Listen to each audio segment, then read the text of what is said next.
Good evening, I'm Howard Spiegler.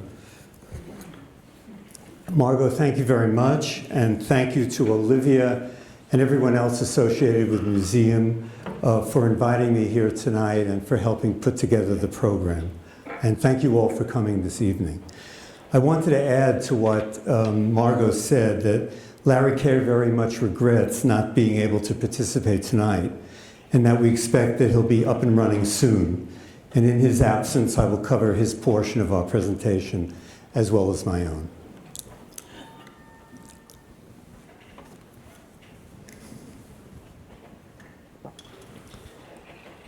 It's an honor for me to speak to you today as part of the museum's remarkable and poignant exhibition on Auschwitz. As I viewed the exhibit, especially the hundreds of personal objects and artifacts of the million people who were murdered at Auschwitz, the horrific message of the Holocaust was apparent. The Nazis not only wanted to take the lives of all of the Jewish people, but more generally, wanted to eliminate all traces of Jewish life. As Margot mentioned, one major part of that hideous plan was to embark on a program of looting of artworks and other cultural property on an enormous scale. Larry and I and our colleagues at our law firm are gratified to have had the opportunity to lead the fight to recover these looted artworks.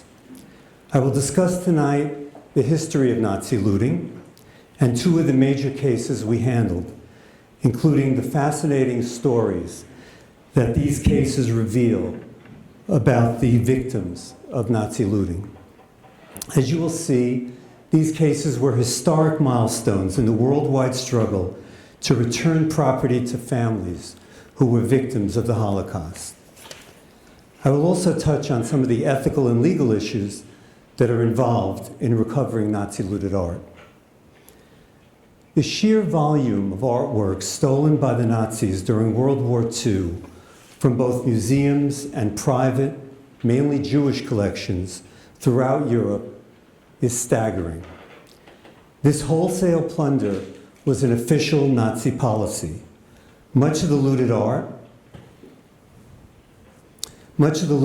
was destined to fill the Führer Museum that Hitler was planning to build in Linz, Austria.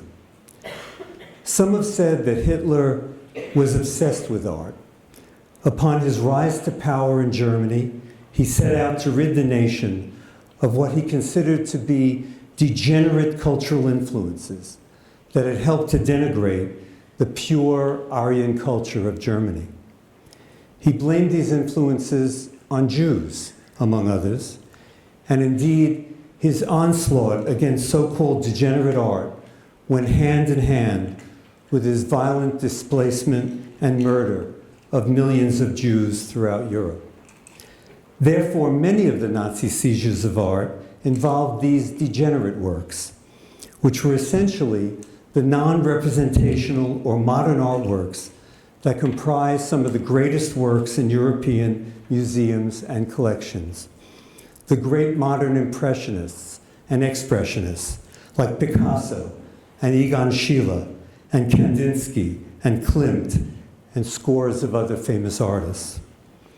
Hitler actually arranged a touring exhibition throughout Germany of these artworks before they disappeared from view, calling on German citizens to view and ridicule these works as not being worthy of being called artworks at all.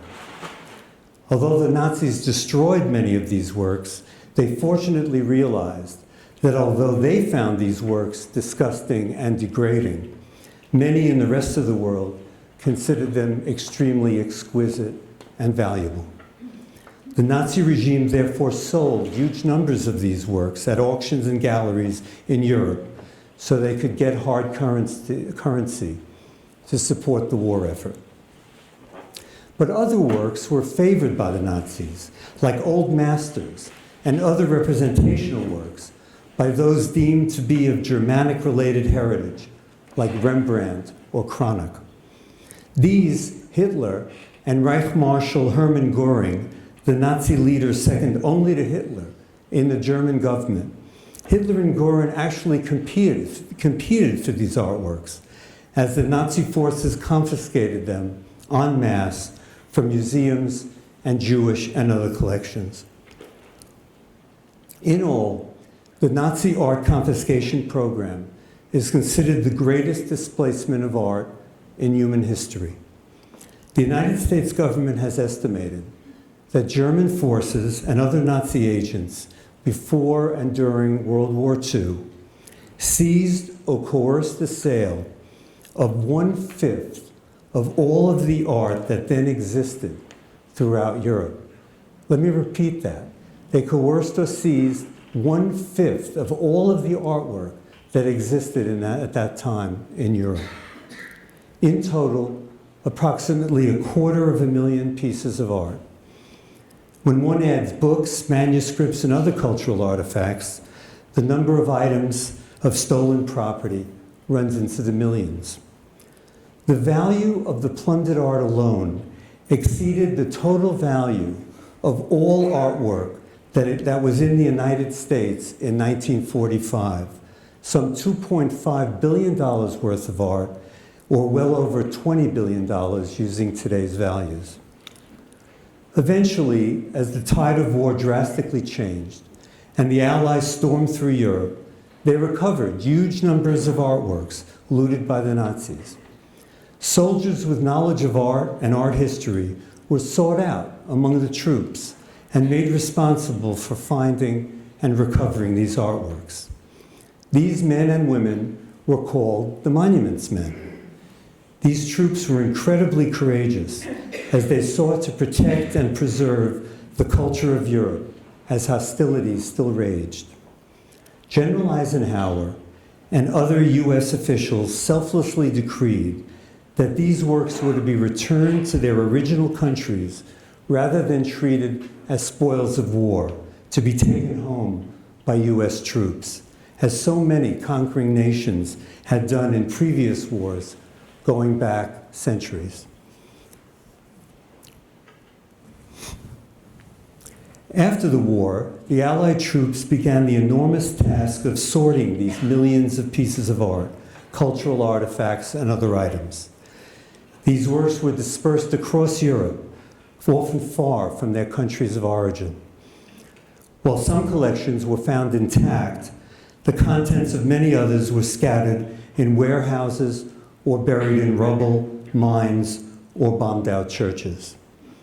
In general, this is important, it was the policy of the Allies to return the works they found to the governments of the countries from which they had been looted, to France or Holland, for example, so that these governments would have the responsibility of figuring out who were the original owners of these artworks and return them to them. There was little desire on the part of US troops to set up a system of restitution themselves, since once hostilities were over, they wanted to end their engagement in Europe. But even though the governments who received these works generally set up post-war restitution commissions and agencies to consider claims by the victims of the Nazi onslaught, they often turned a cold and bureaucratic eye on such claims, and many works ended up as the property of these governments themselves. Also during the war,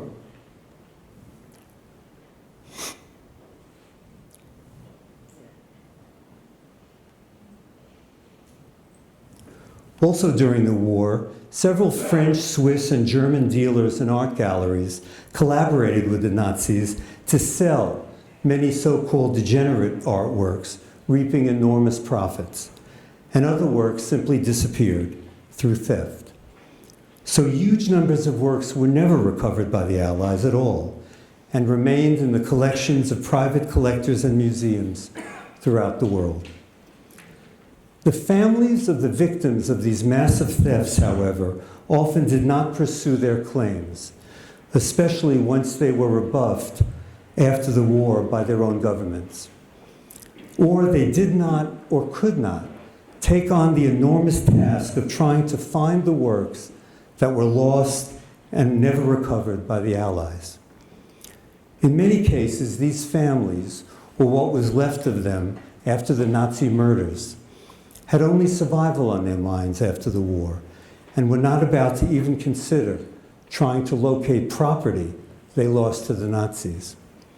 And the next generation, as they matured years later, were often told by their fathers and mothers that no one wanted to talk about those terrible years, let alone actually research what might have happened to their family's property or where it might be located.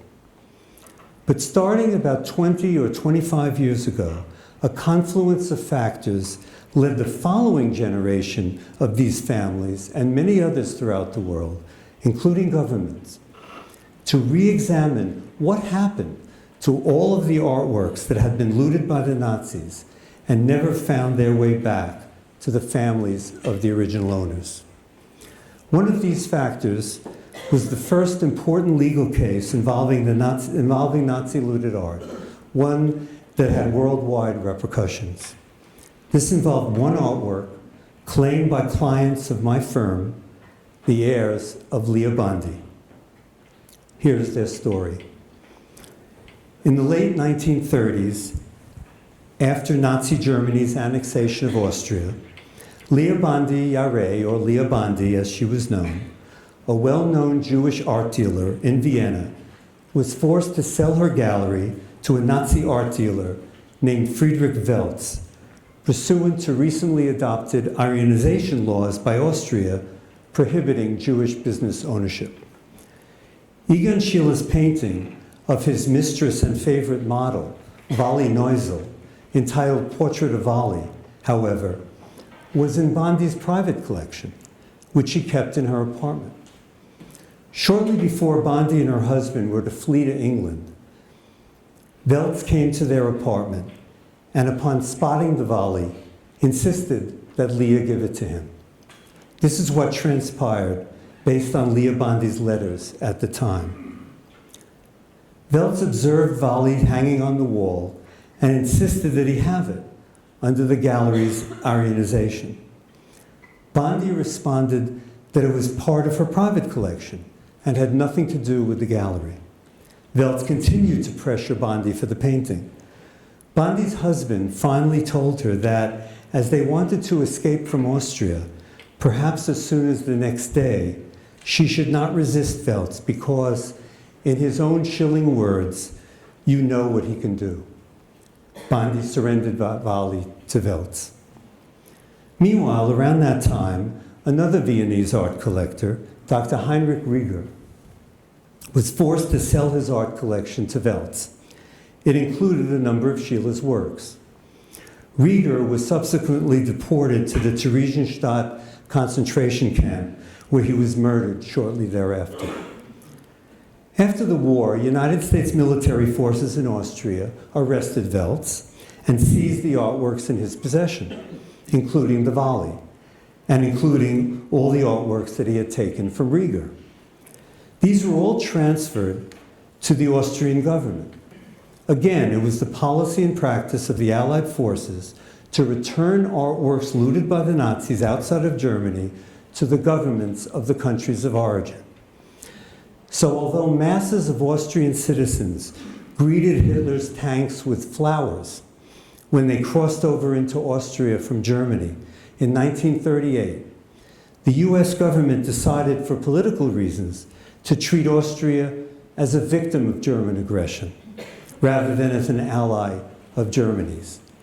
And Austria was treated just like France or Holland, for example, as far as the return of looted artworks was handled. The idea was to prevent Austria from falling under the influence of the Soviet Union after the war. But in the case of the Vali, there was a mix-up. According to the records of the US forces, Portrait of Vali was mistakenly mixed in with the Rieger works that had been seized from Welz. The Americans were aware of the apparent error, however, and notified the Austrian government. Nevertheless, when the Rieger heirs later agreed to sell their collection to the government-owned Austrian National Gallery in the Belvedere, the volley was still mixed in with the Riga works shipped to the Belvedere, and the Belvedere took Portrait of Volley for itself. It thus became part of its collection, despite the fact that, as its own internal records showed, it was well aware of the mistake. It was not until years later, well after the war, however, that Lea Bondi, who then lived in London, learned that her painting was at the Belvedere. In 1953, Dr. Rudolf Leopold, an Austrian Schiele collector, paid Bondi a visit and confirmed that yes, he had seen Portrait of Volley at the Belvedere. Bondi asked Leopold to help her recover her painting, since her prior entreaties to the Belvedere had been ignored. But instead of helping Bondi retrieve her painting, Leopold entered into an agreement with the Belvedere, whereby he exchanged a Schiele painting from his own collection for Portrait of Volley, and he kept Volley for himself. There are many rogues in this story. When Bondi discovered Leopold's deceit years later, she retained lawyers to attempt to convince Leopold to return her painting to her, but to no avail. She never brought a lawsuit, however, believing that it was futile to try to defeat Leopold in an Austrian legal proceeding. As she said in one of her letters, she felt that everyone, including her lawyers, was siding with Dr. Leopold. Lea's concern was borne out by many other cases, which only came to light well after the war, of Jewish claimants who were unsuccessful in retrieving their stolen artworks after the war. Lea Bondi died in 1969 without having recovered her painting. But her letters were provided to us by Jane Collier, who runs the Galerie Saint-Etienne here in New York, and whose grandfather tried to help Bondi in Austria and corresponded with her. These letters turned out to be instrumental in proving our case. In 1994, Leopold's art collection, including Portrait of Volley, became part of the newly formed Leopold Museum, where Leopold himself was designated director for life. But in late 1997, Leopold made a fateful decision. He included Volley as part of an exhibit of Schiele paintings that the Leopold Museum loaned to the Museum of Modern Art here in New York. In the catalog prepared by Leopold that was used for this exhibition, he had changed the ownership history or provenance of Volley that he had published in an earlier catalog, and for the first time stated that Rieger had actually acquired the Volley from Lea Bondi, which obviously was false. When Bondi's heirs in the US learned that the painting was being exhibited at MoMA, they demanded that MoMA hold the work pending the resolution of their claim.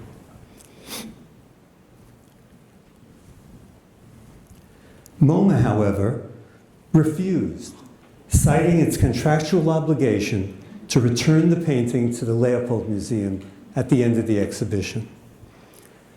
Making matters more difficult for the Bondi family was the fact that a New York statute, the only one of its kind in the country at that time, provided that art loans from out-of-state lenders to not-for-profit institutions in New York, like MoMA, are exempt from court seizures. So the heirs could not ask a court to have the painting seized to prevent its return to Austria, pending the determination of the heir's ownership claim. At that point, however, the District Attorney of New York County, Robert Morgenthau, entered the picture and issued a subpoena for the painting in connection with an investigation he commenced into whether the Volley constituted stolen property brought into New York. That kept the painting in New York, at least for the time being. But prolonged and intense litigation over the validity of the subpoena under New York's anti-seizure law followed, with inconsistent rulings from the trial and appellate courts.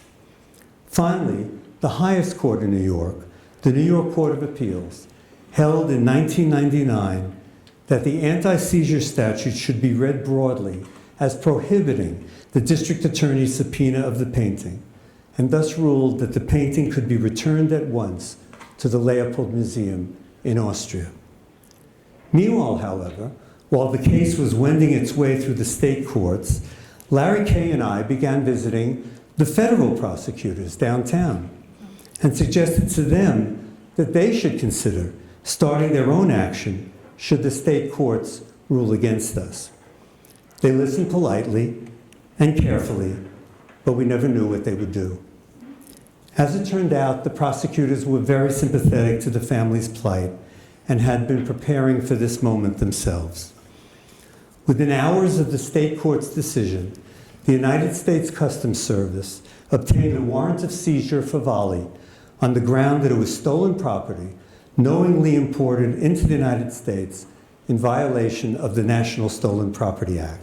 Because it was the federal government, they were not subject to the anti-seizure law of New York.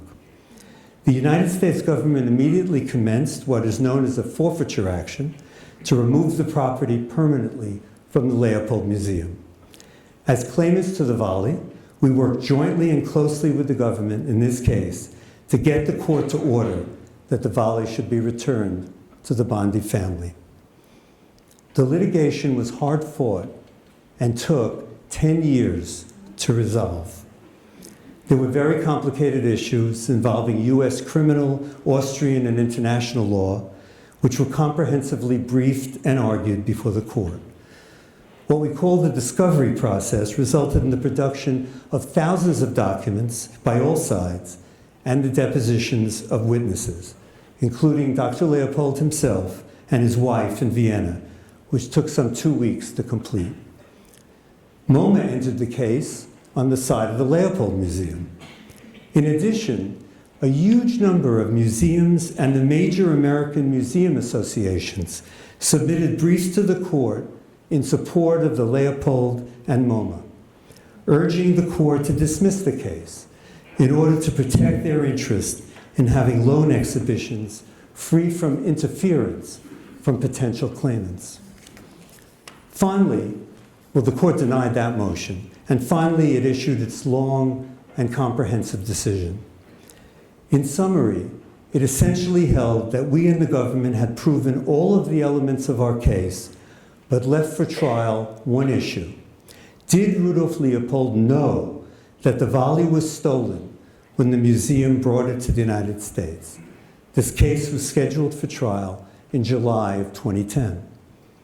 It never went to trial, however, because we settled it a few days before the scheduled trial date. We believe that the Leopold Museum must have assessed that their chances of prevailing at trial were not very good, and therefore agreed to a very favorable settlement for our client. The terms of the settlement had three main parts.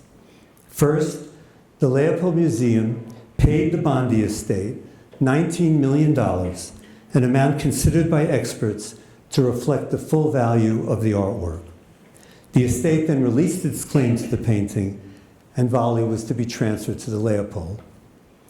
Second, the Leopold Museum is required to display signage next to the painting wherever it is exhibited anywhere in the world, setting forth in English and in German Volley's true history, including the successful litigation in language specifically drafted by us and agreed to by the Leopold Museum. Third, before Volley was transported to Vienna, it was displayed for 3 weeks right here at the Museum of Jewish Heritage in New York, beginning with a moving ceremony commemorating the legacy of Lea Bondi and the successful resolution of the litigation. In this regard, it is important to recognize that Nazi-looted art claims involve very deep emotions occasioned by the horrific experiences of the claimant families during the Holocaust. As a result, even where a claim can be resolved by payment of the full value of the claimed artwork, there are often other interests of the claimant that must be satisfied before the case can be settled. Often these include correction of the record, concerning the true provenance of the artwork, providing public and permanent recognition of the true historical facts, and the importance of exhibiting the artwork at a museum dedicated to the remembrance of the Holocaust, even temporarily, cannot be overstated. The Volley case helped to bring the problem posed by Nazi-looted art to the forefront of discussion and action throughout the world. The commencement of the state and federal litigation in the Volley case changed everything, as a headline in the art newspaper declared when the settlement was announced. It helped open up a global re-examination of the massive looting of art fomented by the Nazi regime, as well as the post-war policies of the governments of Europe that dealt with looted art recovered from the Nazis, but in many cases did not result in its return to its true owners.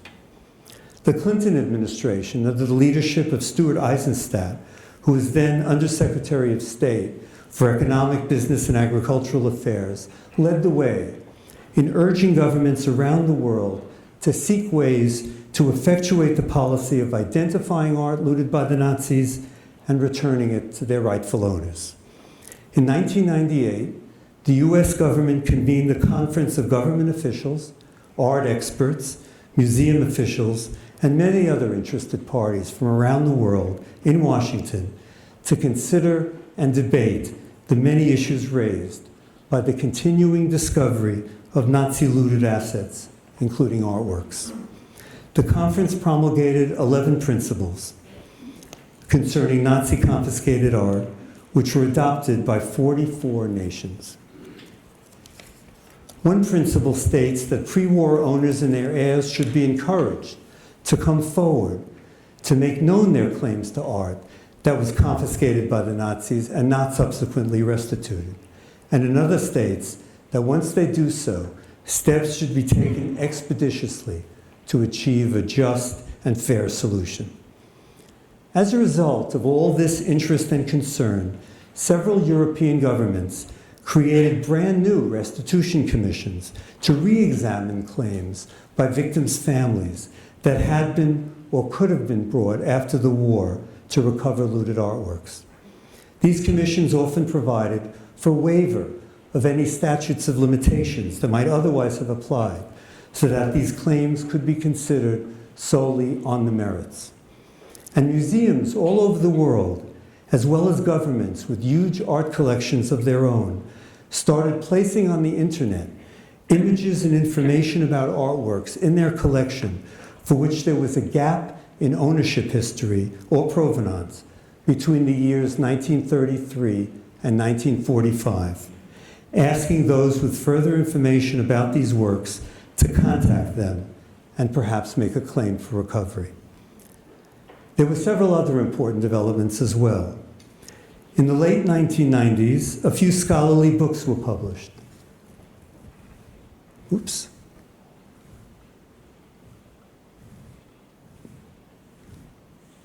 There they are. A few scholarly books were published examining the remarkable extent of the Nazi looting of artworks. At the same time, since the Cold War had ended and the Iron Curtain had fallen, previously classified archives maintained by the United States government, and even information from the former Soviet Union, started to become publicly available, providing more and more information to researchers and others who wanted to look into the fate of individual artworks and collections. Also, the advent of the internet effected a revolutionary change in the ability to do research in this area. And not least important, the current generation of the descendants of Holocaust victims, unburdened by the extreme survival needs of their ancestors who were the victims themselves, or the common feeling among members of the following generation that the Holocaust was not something that anyone wanted to talk about. This latest generation of heirs readily ask questions about their family's property, including artworks, in Germany and countries subject to German occupation during the war. They started to locate artworks and began the process of reclaiming them. Years after the Washington Conference came other attempts to keep the world's focus on this unfinished business of the Nazi era. The most significant occurred in June 2009 at an international conference in Prague, in the Czech Republic, designed to see to it that the promise of the Washington Conference was being fulfilled. The 46 governments at the Prague Conference adopted what is now called the Terezin Declaration, issued during a poignant concluding ceremony, which I was privileged to attend, held at the Terezin Memorial, site of the Theresienstadt concentration camp, at which over 100,000 Jews were murdered. Importantly, the declaration recognized the many ways by which artworks were lost by their owners during the Nazi era, including theft, coercion, and confiscation, as well as by forced sales and sales made under duress, and endorsed the principle that everyone should make certain that claims to recover Nazi-looted art are resolved based on the facts and merits of the claims. That is not barred by technical defenses like the statute of limitations. Turning now to another case that we handled.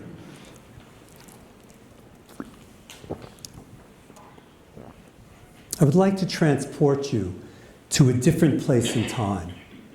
Amsterdam in the Netherlands in the 1930s.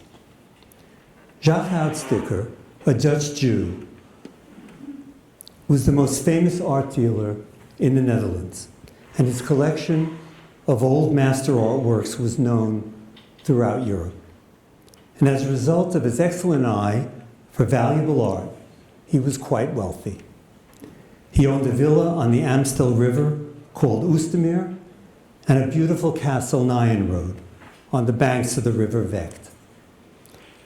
Jacques would regularly have soirees at his homes to which he would invite collectors and members of Dutch society. He would provide entertainment from the arts community. At one of these elegant gatherings, he invited the beautiful Austrian singer Desiree van Halban to entertain his guests. Desi, as she was known, was from an aristocratic family from Vienna and the daughter of a famous opera singer. From all accounts, when Jacques met Desi, it was love at first sight, and they married in 1937. They now shared the beautiful life of Netherlands high society, while Jacques continued to amass a remarkable collection of artworks and became one of the most important art dealers in Europe. But in the late 1930s, their carefree life could not insulate them from developments in nearby Germany and other countries, as the Nazi regime raged on and expanded its reach. Desi started to receive letters from friends trapped in Austria who begged her to help them escape to the Netherlands. Jacques, who was around 40 years old at this time, took steps to protect himself and his family, which now included a young baby son, Ido. He sent a few paintings to England and deposited some monies in New York. He appointed someone to take charge of his affairs in case he had to leave Holland suddenly. Indeed, Desi and Jacques obtained visas and booked passage on a ship to the United States. But when it came time to leave, Jacques simply could not do it. The visas expired, and then the worst they could have possibly imagined occurred. In May 1940, the German army invaded Holland. Such was the chaos at that time that Desi and Jacques could not get renewed visas stamped into their passports at the US Embassy. They simply could not get to the embassy.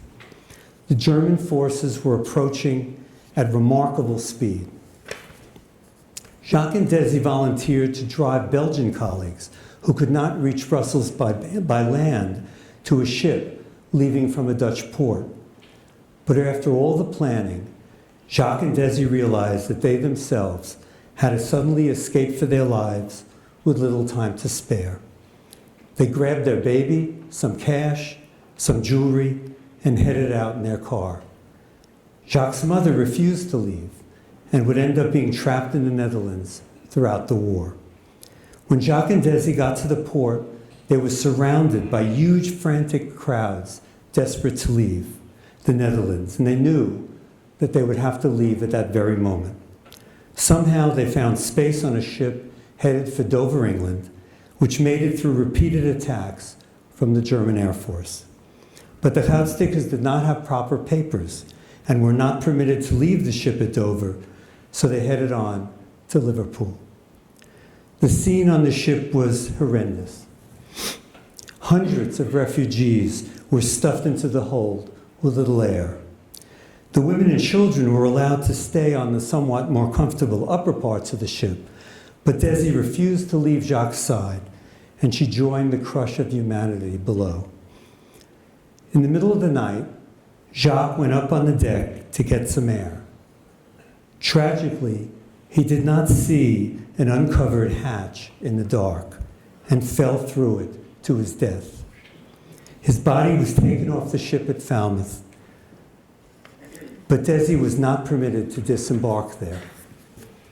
All she could get from the authorities was a promise that Jacques' gravesite would look out over the sea.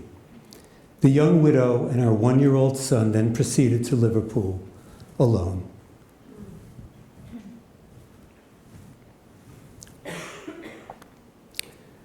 But actually, Desi did get something else.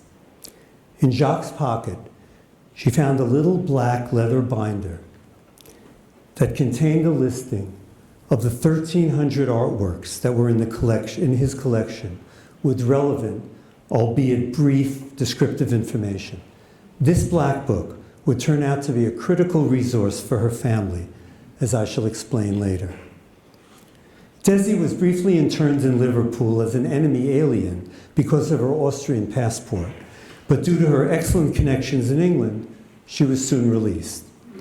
But even US Ambassador Joseph Kennedy, whose son, of course, would later be president, and whom Desi knew through friends, could not get her an American visa because of the huge number of refugees who were trying to enter the US.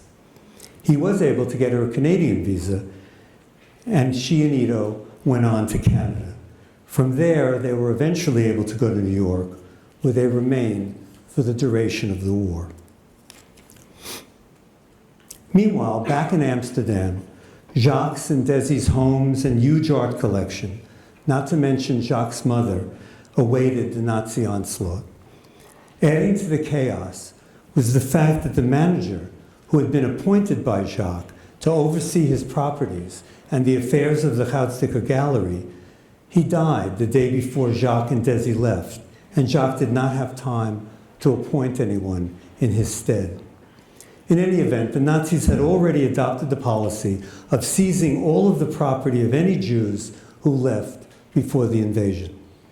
But perhaps most significantly, Göring, the top Nazi leader whom I mentioned before, Göring fancied himself an art connoisseur, and the outstanding Goudstikker artworks were well known to him. Remarkably, Göring, commander of the German Air Force, who was engineering the Nazi invasion of Holland at the time, came to the steps of the Goudstikker Gallery within days of the invasion and promptly arranged the forced sale of the gallery and the artworks from the unauthorized employees who were left there.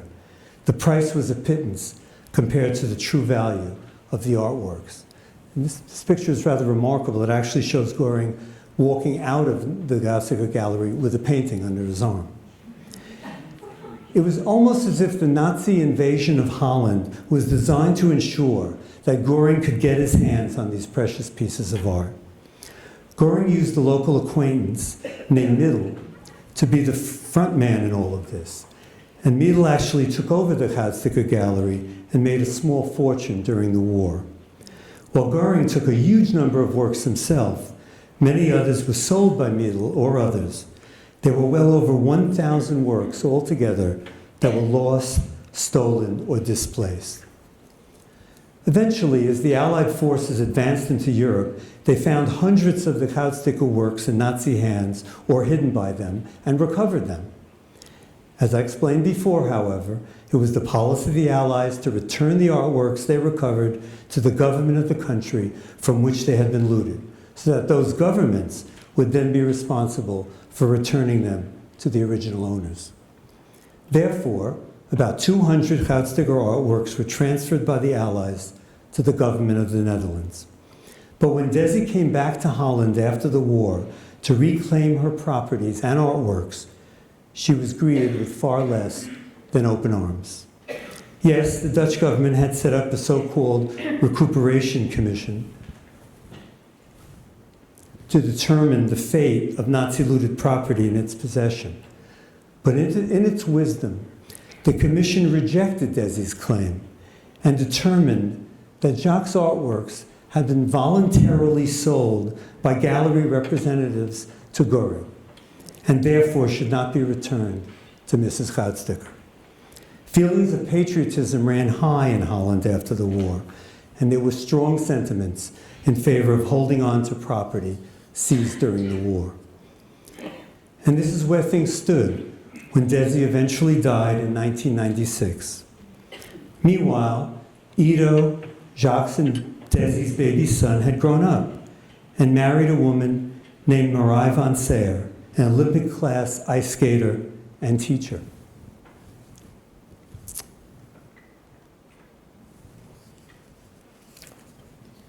Tragically, Ido died shortly after his mother's death in 1996, so Marie became the sole heir of Jacques and Desi. But Ido and Desi had told Marie very little about the fate of the artworks in the Goudstikker gallery during the war. Again, as I noted, it was not uncommon for families to want to avoid discussion about the horrors of the wartime years. But with the huge amount of attention that was being focused on Nazi art looting throughout the world as a backdrop, a Dutch journalist, Pieter den Hollander, who had been researching post-war Dutch restitution policies, contacted Marie and revealed the saga to her.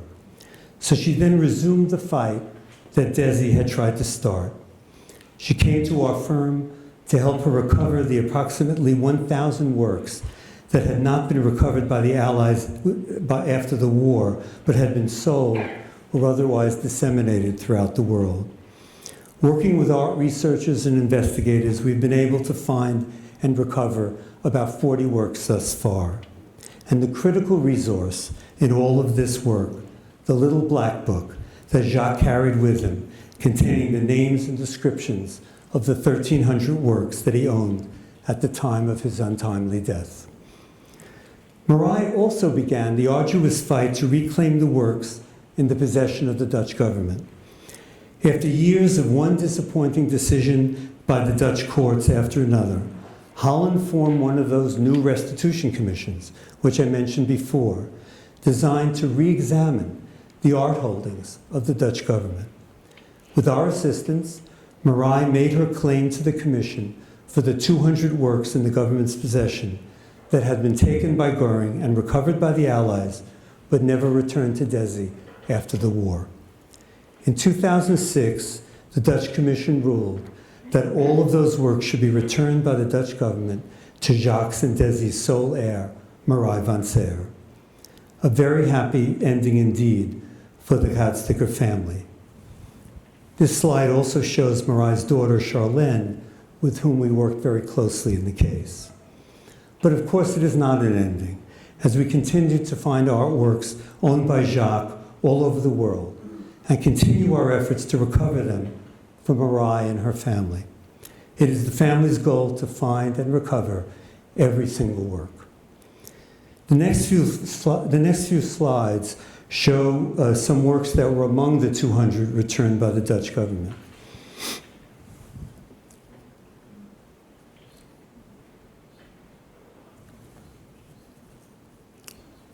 This last one actually, not this. This last one is actually the earliest known painting of the New World by a European artist. He didn't quite get it right, but. I think it would be helpful at this point to talk a little about the law, only a little, and to briefly address the fundamental legal principles that form the basis for the claims and defenses in most of the cases brought in the US to recover Nazi-looted art. Underlying any claim for the recovery of Nazi looted art in the United States is a single fundamental rule.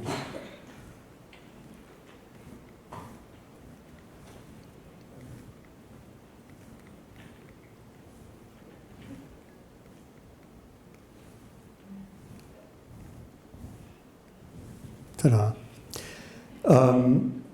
This fundamental rule is at the core of all cultural property cases in the US. No one, not even a good faith purchaser, can obtain good title to stolen property. This simple rule is accepted and applied as a basic tenet of the property law of the United States. Thus, the owner of stolen property always has the right to reclaim that property from anyone, unless barred by the statute of limitations or other defenses. And indeed, another important issue in virtually all these cases has been the statute of limitations, which deals with whether the claim is considered to have been brought in a timely fashion. Each state's laws on this may vary significantly. And then also, to make things even more complicated, there's something called the laches doctrine, applicable in most states, even if a case is deemed timely under the statute of limitations.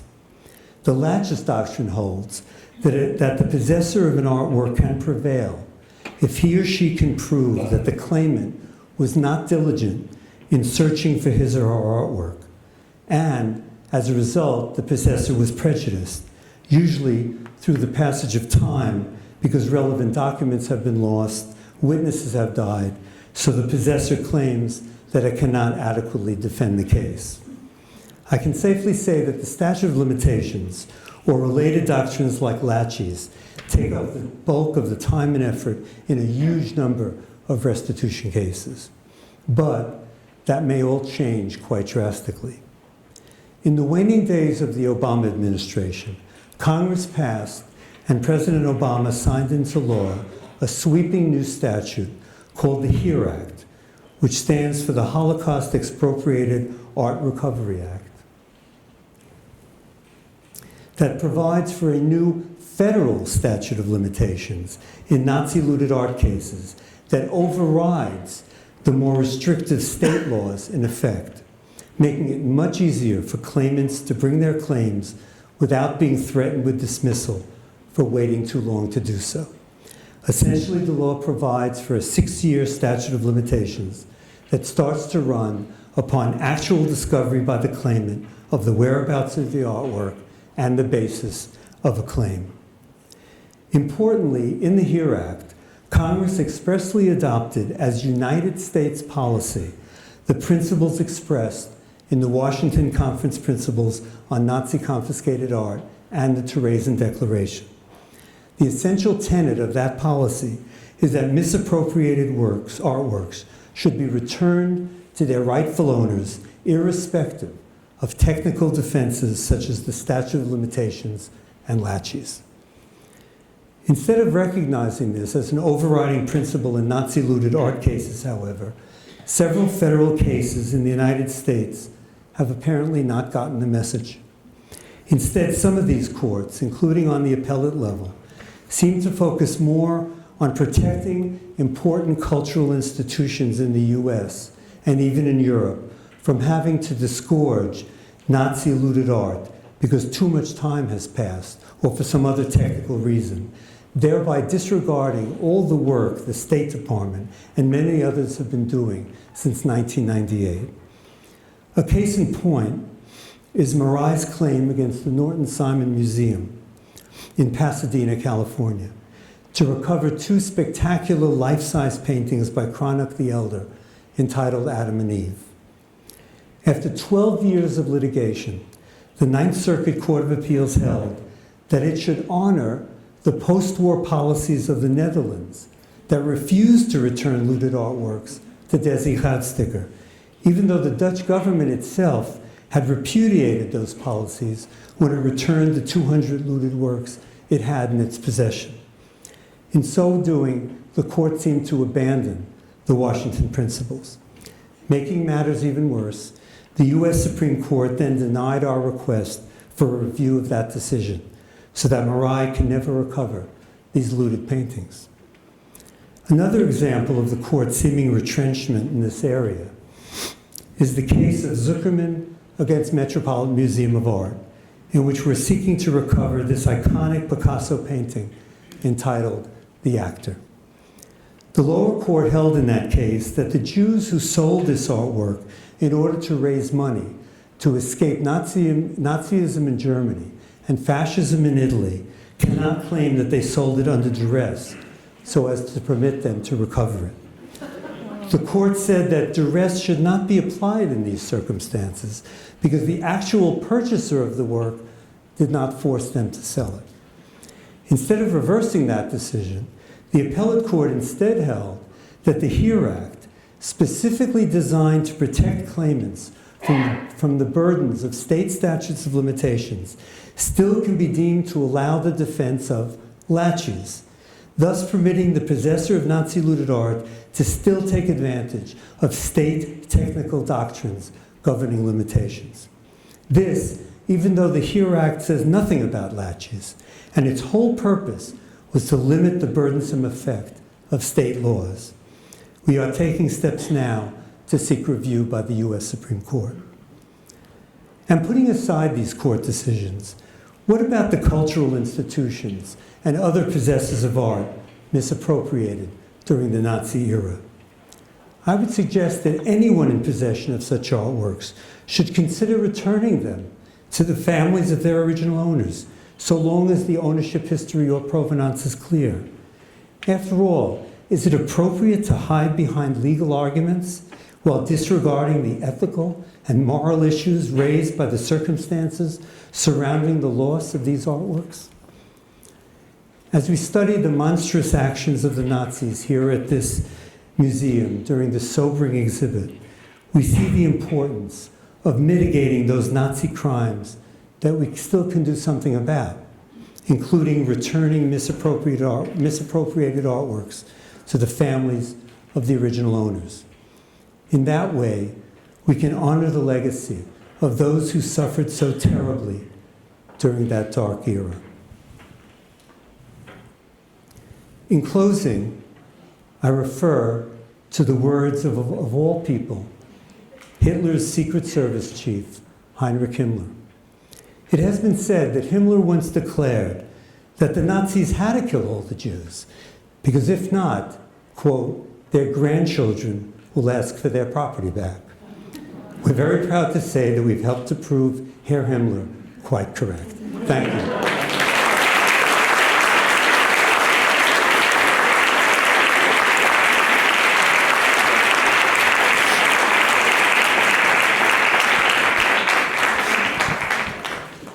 We have time for questions.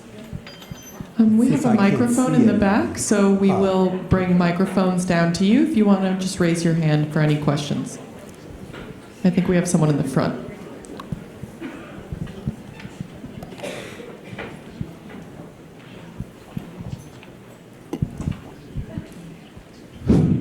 Hi, thank you for a very elucidating account. I'm an attorney, and I've been involved in a lot of these issues for many years, including prosecuting the Nazi war criminals. And I'd like to suggest to you, your work has been terrific, including the Zuckerman case that you mentioned at the end. And what was outrageous about that was that the chief judge of the U.S. Court of Appeals for the Second Circuit, Mr. Katzman, basically said that this laches defense, which means you waited too long, he said there was no excuse for them not to have brought the case sooner. But then he went further and he said that the Metropolitan Museum of Art was prejudiced because a lot of witnesses might have died, documents lost, etc. On what issue? On the issue of whether or not the owners were forced to sell under duress. Now that was an outrage because it seems to me that in any case involving this period of time, it's presumed to have been the action was taken under duress. And for these three judges to have said that, it reminded me of something that a great Jewish jurist named Frankfurter once said in a very famous case. He he was admonishing his colleagues on the bench that we should never forget as judges what we know as men. And it seems to me that anybody who knows anything about this history would know that these people were forced under duress. Now, I've read your briefs, they were terrific. I don't know whether the Supreme Court will take the case. You know, the odds are always slim. Very, very slim. We're hoping that by raising the issue of the HERE Act, and the fact there happen to be Supreme Court cases that have held that when Congress makes a statute of limitations, there's no room for laches. No, you're so we're 100% hoping right. that they'll find this case to be contrary to But that. the other observation I'd like to make, after some experience in issues of restitution, is that the reason or the way to get real action is not necessarily through the courts, because you run into decisions like Zuckerman and the one with out in California, but it's political pressure. When the Swiss banks turned over a couple of $1 billion, it was pressure essentially brought by Edgar Bronfman and the World Jewish Congress when they went to the controller of the city of New York, or the state of New York, and he told the banks, I've got $1 gazillion I can deposit anywhere. Unless you change your tune, you're not getting $1. And overnight, they changed it. Without divulging what we did, because a lot of it is confidential, you should know that we applied as much political pressure as we could in both these cases. But and it was just to no avail, you know. Yeah, the other thing is, what about the Met? Look who's on their board of directors. They did not have to raise latches. They did so intentionally. We know. Oh, we have someone right up here. Hi. Hi. You're excellent. Thank you so much. Thank you. I remember for me, the really being aware was the woman in gold. Mm-hmm. So didn't that really bring a lot of clarity? It did. Well, we weren't involved in restituting that work, although we were very close to the lawyer who was involved in that. And we actually had another role. After the artwork was recovered, we represented Ronald Lauder and Neue Gallery in purchasing the art for what was reported to be $135 million, the most ever paid for an artwork at that time. And I encourage all of you to visit the Neue Gallery and look at this remarkable work, especially in light of the history. But yes, it was a case of major importance.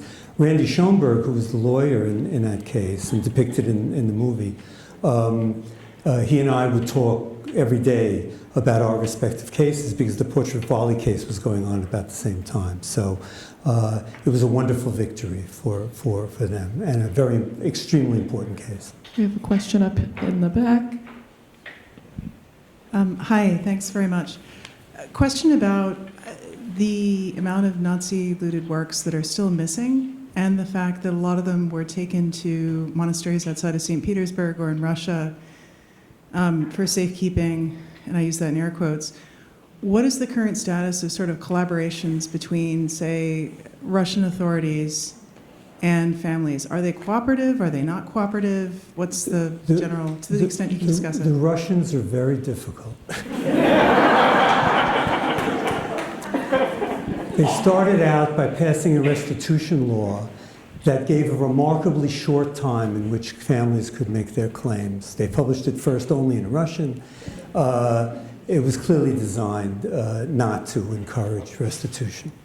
Then the Chabad brought a case against Russia to recover a library and archives that Russia had ended up keeping, even though they, when Chabad left Russia. And first Russia came to the case, hired lawyers, and moved to dismiss the case. And the court, in its wisdom, said, no, you don't have any grounds to dismiss the case, you're going to have to litigate it. So the lawyer for Russia came in the next day and said, I'm sorry, I have a message from my client. My client doesn't recognize the legitimacy of this court and will no longer participate in this case. So the plaintiffs asked the court for a default judgment, a judgment that one gets if you have a meritorious case on its face and the other side refuses to appear. And the judge ordered that that they should. But then the U.S. government came in and said, this isn't such a great idea. With Russia, we have relationships. So let's try to resolve this. And as far as I know, that's still going on. No definitive action is taken. But those are two examples of how Russia fits into the situation. They're extremely difficult and really a pariah compared to the European countries that have finally, after decades, stepped up to the plate in most cases. Great. I think we have time for one or two more questions. I see we have someone down in the front. Hi, I'm just wondering, given the time and level of expertise that's required to resolve these cases, are there funds that are available for people who, or what's the payment situation? There are organizations, like an organization called the Holocaust Claims Processing Office, which is actually in the state banking department, for whatever reason, in New York State. And it established an art recovery unit. And although it can't go to court and it can't subpoena anybody, they've taken it upon themselves to represent claimants who otherwise perhaps cannot afford a lawyer, and will try to negotiate a resolution with possessors all over the world. And they've achieved some really remarkable recoveries as a result. For a long time, we were urging that the US government set up a fund that would pay researchers to do research in those cases where claimants can't afford a lawyer, although a lot of these cases are taken on a contingency. So really in those cases where the amount involved, where the artwork that would eventually be recovered is not enough to pay, as you've seen, the 10 or 12 years of litigation that might result, whether we thought that the government could pay for researchers, find out if there are meritorious claims, and then provide a fund for lawyers to be able to take the cases on. But that hasn't happened yet. So there's a limit to how well those who aren't really trying to recover very valuable works in highly meritorious cases, which would justify lawyers not being paid for 10 or 12 years in the hope that they would prevail. We hope eventually there'll be a solution for those families as well. Excuse me, thank you. Given the fact that the forgery of old masters was industry-wide in Europe post-war, what efforts are made to check the authenticity of the particular pieces that you find? It's a whole other area. I mean, we can usually trace the provenance way back to the original owner, or who may have gotten it from the artist or got it from a legitimate source. But we haven't really had. We've had claims involving authenticity in other cases, but not in Holocaust restitution cases. No one has ever challenged the authenticity of these of the artworks that we've recovered. As I've said, the circumstances usually suggest that these were the original works that were taken. Do we have any final questions? One up here? Okay.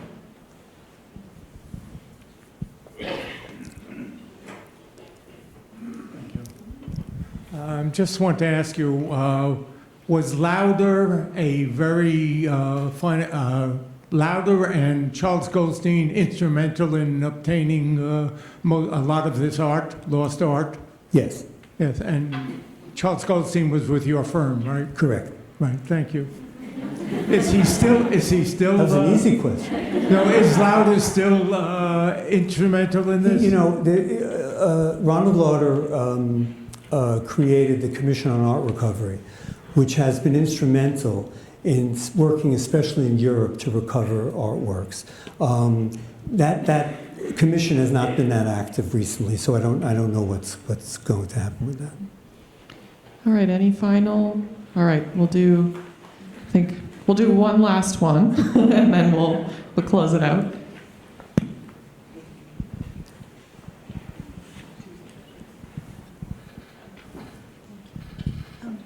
We're also hearing about restitution of cultural artifacts. Is your practice involved with that, and are the issues similar or very different? You may have heard when Margot was going through some of our cases, we've recovered a huge number of antiquities that have been looted from Turkey.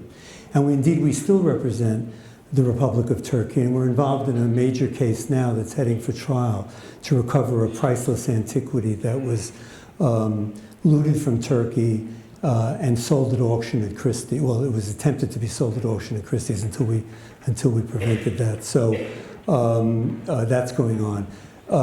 So yes, we do get involved in the restitution of cultural property other than artworks and other than Nazi looted artworks. The issues are similar, but there are many differences. Usually in these cultural property cases, the key is that the foreign government, for example, Turkey, passed a law, which many of so-called art-rich countries did, that provided that anything found in or under the ground is the property of the government. So Turkey passed such a law in 1906, and whenever we litigate these cases, we bring up that law and say, so Turkey owned this property that was looted, and therefore it has a right to have it returned, just like anybody would have a right to have this property, stolen property returned. This was a big fight when we first brought it up decades ago, because basically museums in possession of such antiquities and others said, why are we applying Turkish law in a US court? I don't understand. But we eventually prevailed in that, although people still challenge that, that's pretty settled now. But that for example, is a difference, between those cases and Nazi looted art cases. There were some other differences. The basic rule that one can never get good title to stolen property and the issues involving statute of limitations still come up in those cases. And there's no HERE Act for antiquities and other cultural property. It only applies to Nazi looted art. So, I want to thank Howard again for giving this fantastic presentation.